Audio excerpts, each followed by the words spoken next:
지난 주간 1층 로비에 앉아서 창밖을 이래 유심히 살펴봤습니다. 제 눈에 보이는 우리 교회 바깥 풍경은 이랬습니다. 바쁘게 움직이는 택배 트럭을 보았고요. 동네를 쩌렁쩌렁 울리는 교회 앞 미용실 그 새댁의 웃음소리, 그리고 종종 걸음으로 커피 배달 가는 1리터방 아가씨를 보았고요. 또 밥 먹으러 가는 송화식당 몰려드는 그 배고픈 인생들을 보았습니다. 또 가끔씩 금요일 밤변 들려오는 저기 단란주점의 노랫소리, 이것이 교회 밖에 보이는 풍경들입니다. 늘 반복되는 일상이 치료하기도 하지만은 우리는 이것이 인생이겠거니 하면서 별다른 자책 없이 이렇게 살아왔지요. 아마 특별한 일이 없으면 내일도 아마 이렇게 살아갈 것 같습니다. 이것이 바로 교회 바깥 풍경입니다. 그럼 교회 안 풍경은 어떤가요? 교회는 예배가 있고 찬송이 있고 친교가 있습니다. 그리고 즐거운 웃음소리, 또 우리 아이들의 떠드는 소리가 아주 정겹습니다. 정말로 사람이 사는 것 같습니다. 이렇게 교회 안팎의 풍경이 다릅니다. 오늘 읽지는 않았지만 우리 읽은 말씀 앞부분에 있는 변화산 사건 이야기입니다. 베드로는 그 산 위에서 은혜를 받았습니다. 얼마나 좋았는지, 그것이 천국 같아서 그 집을 짓자고 살자 그렇게 주님께 부탁했습니다. 아마 사람은 누구나 다 유토피아를 바랍니다. 이곳보다는 더 좋은 것, 화려한 곳을 원하고 베드로도 산 위에서 천국 받기 때문에 거기서 살자 그렇게 마음을 먹은 것 같습니다.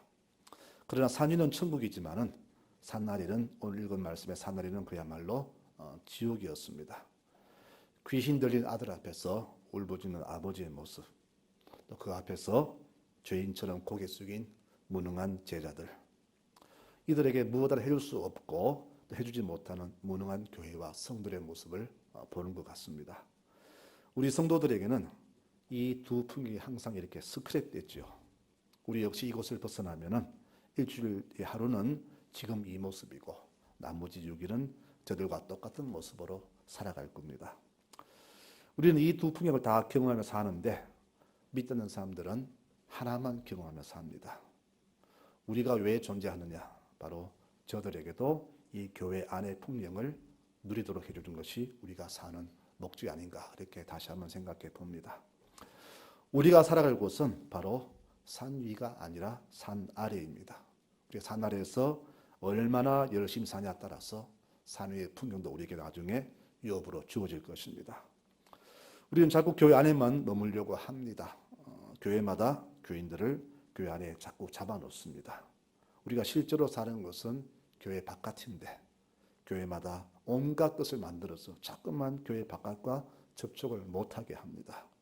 그러다 보는 순간부터 우리는 바깥 사람들에게 해줄 수 있는 게 하나도 없게 된 무능한 사람이 되고 말았습니다. 오늘 아버지가 주께 말하죠. 무엇을 하실 수 있거든 우리를 불쌍히 여기사 도와주소서라고 했습니다. 이 말을 다르게 해석하면은 너희들이 이곳에서 있으면서 해준 게 뭐냐? 할 수 있는 게 있거든 한번 해봐라. 그거라도 주어봐라. 이런 핀잔입니다. 우리는 그 말을 들어도 지금까지 무엇 하나 해준 게 없이 그렇게 교회가 이곳에 존재했고 우리는 교인으로 그냥 존재해왔을 뿐이지 존재의 의미를 모르고 살아왔다는 겁니다. 왜 우리는 이렇게 교회와 이렇게 동떨어진 삶을 살았을까요? 세상과. 이유는 한 가지입니다. 무관심이었죠.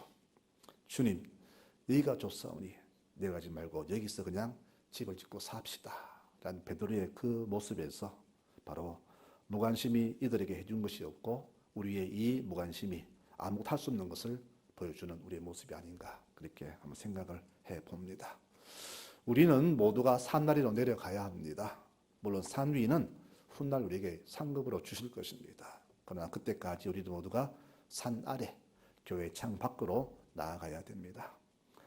산 위에 필요한 것이 믿음이라면 아마 산 아래 필요한 것도 역시 믿음이 될 것입니다. 우리 성도들이 살아가는 삶의 근원은 바로 믿음입니다. 믿음으로 살아가야 됩니다. 이 믿음이 없으면 산 위에 갈 수도 없고 이 산 아래에서는 저들에게 아무런 것도 주지 못하는 무능한 존재밖에 되지 않기 때문에 우리 모두가 오직 믿음으로 살아가야 되는 겁니다. 그러면 믿음을 어떻게 나타낼까요? 어떻게 해야 우리가 믿음 있는 삶이다 그렇게 보여질까요? 바로 관심을 두는 겁니다. 우리가 관심이 있으면 즉시 행동으로 옮겨지지요. 우리는 지금까지 우리 교회는 그 믿음을 저들에게 보여주지 못했습니다. 지금 우리 교회들이 이 땅 아래 사람들에게 어떤 모습으로 비춰진지 아십니까? 그들이 이럽니다. 오늘 말씀처럼 뭐 할 수 있는 게 있으면 좀 해주세요. 우리를 불쌍히 보고 좀 도와주세요. 이렇게 말합니다. 할 수 있는 게 있다면 우리에게 줄 수 있는 게 있다면 한번 줘봐라. 너 준 게 없지 않느냐? 한 게 없지 않느냐? 바로 이런 소리입니다. 오늘 말씀을 좀 더 해석해 보니까 이렇습니다. 우리는 당신 제자들이, 즉 교인들이 내 아들을 고쳐줄 줄 알았습니다. 그러나 와봐도 못 고치더라. 하나님 믿는다는 교회와 당신들이 우리에게 이 마을에 해줄 수 있는 게 과연 뭐냐? 이런 핀잔이라고 그렇게 해석을 해봅니다. 우리의 믿음 없음 때문에 우리 주님이 저들에게 수모를 당함을 봅니다. 그래서 하는 말이 당신이 할 수 있는 게 있다면 그걸 해주시오. 이렇게 핀잔 아닌 핀잔을 주님께 드렸던 겁니다. 지금껏 우리 교회들은 이 땅에 있어나 마나한 계륵 같은 존재로 취급받았습니다. 앞으로도 그런 취급은 계속될 겁니다. 우리의 모습이 변화되지 않는 한 우리 교회, 우리 성도들의 모습은 늘 저들에게 계륵 같은 존재로 인정받게 될 겁니다. 사실 우리 그렇게 또 살아왔잖아요. 사나리야 죽든 말든 나와 내 가족만 이 좋은 곳에 살면 되지 뭐. 그 신보가 오늘 성경 나오지 않습니까? 주님, 여기가 좋사오니 여기에 집을 짓고 삽시다. 이런 말로 나타나지 않았습니까? 이 못난 모습을 오늘 주님이 바꿔주십니다. 아이 내게로 데려와라. 제가 묻죠. 왜 우리는 그 귀신을 못 쫓아냈나요? 너희가 기도하지 않았기 때문이다. 마태복음에는 이 말씀을 이렇게 정합니다. 너희 믿음이 적기 때문이다. 그러면 기도의 부족과 믿음 적음을 종합해 보니까 한마디로 뭡니까? 너희가 믿음이 없으니까 기도할 이유를 못 느꼈고 기도하지 않으니까 믿음이 자라지 않는 것이다. 여러분, 우리 성도님들 정말로 여러분들은 믿음 가진 사람이고 기도하는 분들로 살아가고 있습니까? 정말로 믿음이 중요함을 안다면 우리가 기도하지 않고는 견디지 못할 텐데 과연 우리는 지금 그렇게 간절한 마음으로 기도에 전념하고 믿음으로 살아가고 있느냐? 이렇게 제가 되묻는 겁니다. 결론적으로 우리에게는 이 믿음이 그리 중요한 게 아니었다는 것이 드러났습니다. 입으로는 믿음을 부르짖었고 중요성을 부르짖었는데 실제로 내 삶에는 믿음이 중요하지 않았다는 겁니다. 다른 모든 게 더 중요했다는 것이죠. 그만큼 우리는 믿음을 떠나 살았다는 결론이 나오는 겁니다. 그러니 믿음이 없으니 기도하지 않았고 기도하지 않으니 능력이 없으니까 우리는 이웃에게 해줄 수 있는 게 하나도 없었고 도리어 그들에게 관심을 끌으며 살아왔던 겁니다.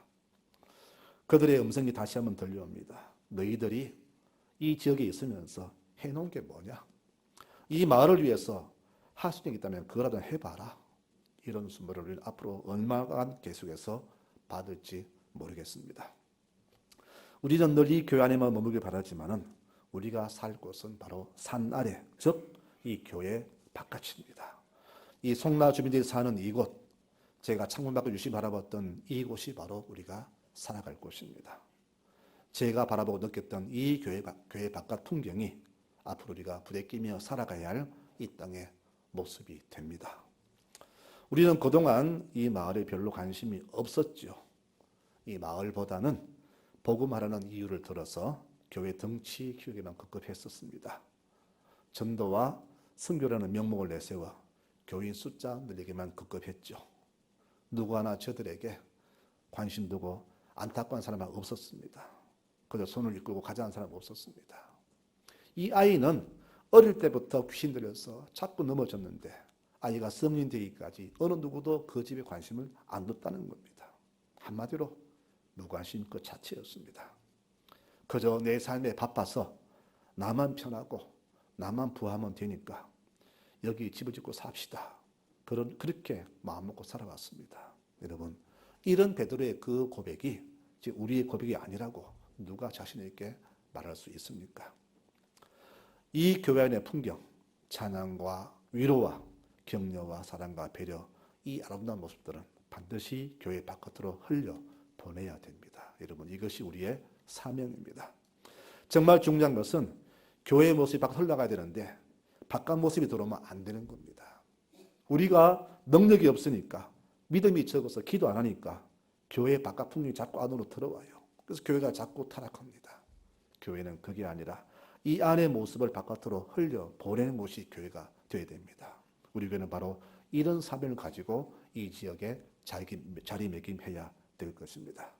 이 교회의 모습을 밖으로 흘려보내어서 저 바깥 풍경을 변화시켜야 됩니다. 그렇게 하라고 주께서는 산에서 산 아래로 이렇게 내려오신 것입니다. 그렇게 살려면 우리 모습은 바깥에 사는 모습과 같아야 되겠죠. 지금 이 모습과 밖의 모습이 같았는 이야기입니다. 그런데 우리는 그렇게 못 살았어요. 이 모습과 밖의 모습이 전혀 달랐다는 겁니다. 그래서 바깥 사람들에게 당신들이 교인이라면서 뭘 했느냐? 할 수 있는 게 뭐냐? 이렇게 위선자의 소리를 들을 수밖에 없다는 것이죠. 오늘 예수님께 우리의 잘못을 고발하는 마을 사람들의 소리를 다시 한번 들어볼까요? 그 아버지 말합니다.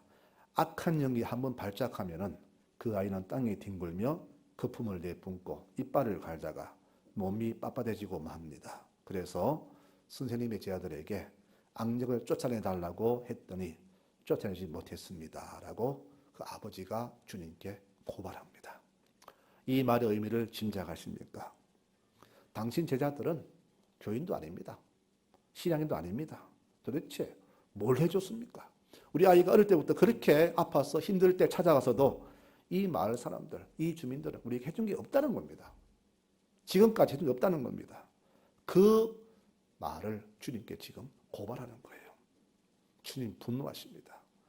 이 믿없는 세대여, 내가 언제까지 너희와 함께 살며 이 성화를 받아야 한단 말인가?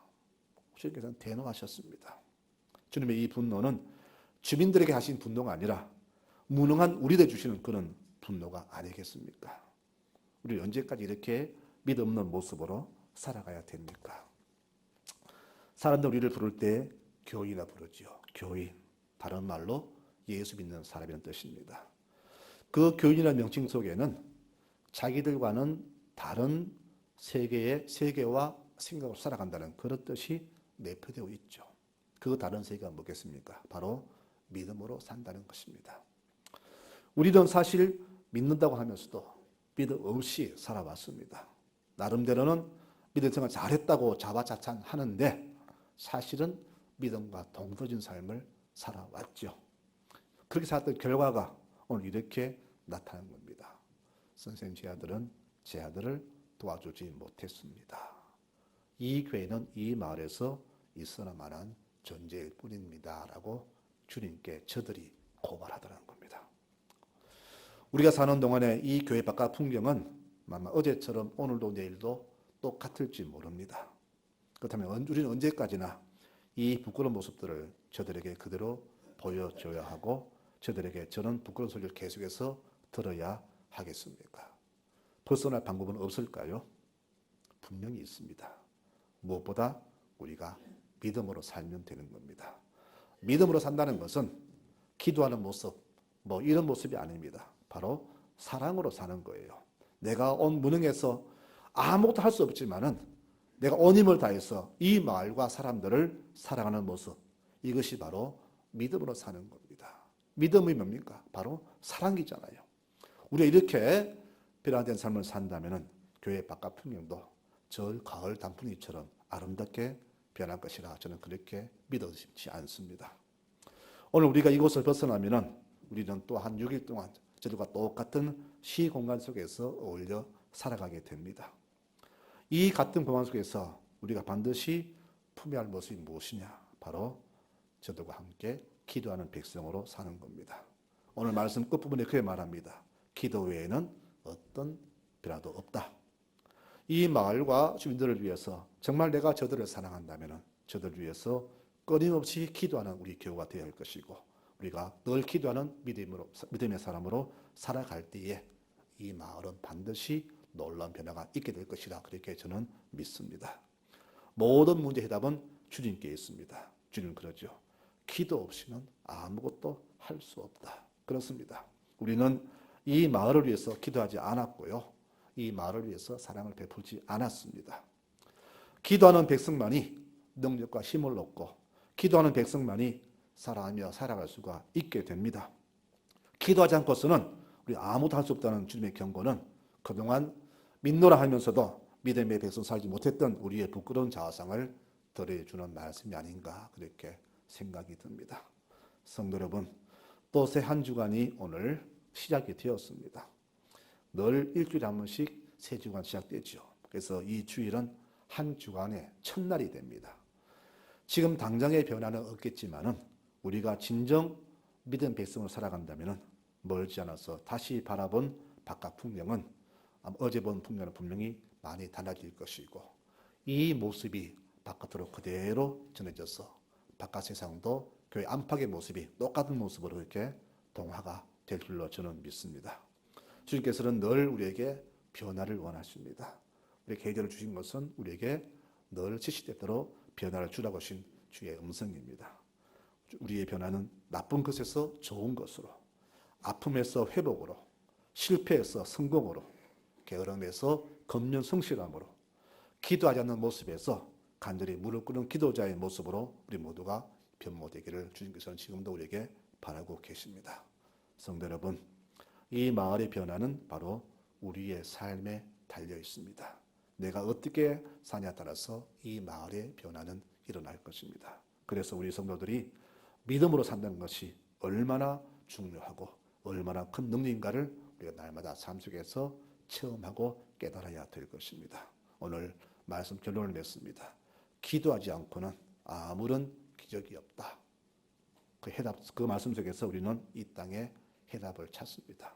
성도 여러분, 믿음으로 살아가시 바랍니다. 믿음으로 산다는 것은 기도하는 백성이고 살아가는 모습으로 살아가는 겁니다. 그동안 내 가족만 사랑했고 내 자녀만 위해 기도했고 이웃에 무관심했다면 이제는 그 기도의 폭을 넓혀서 이 마을을 품고 이 주민을 품고 그들 위해서 애통하며 기도하며 살아가는 모습 살아갈 때에 분명히 이 교회 바깥 풍경은 교회 안과 이 모습과 똑같은 모습으로 아름답게 변화할 것입니다. 이런 귀한 사명이 있음을 깨닫고 참된 믿음으로 살아가시는 우리 성화절교의 모든 교우들 되시기를 축원합니다. 아멘.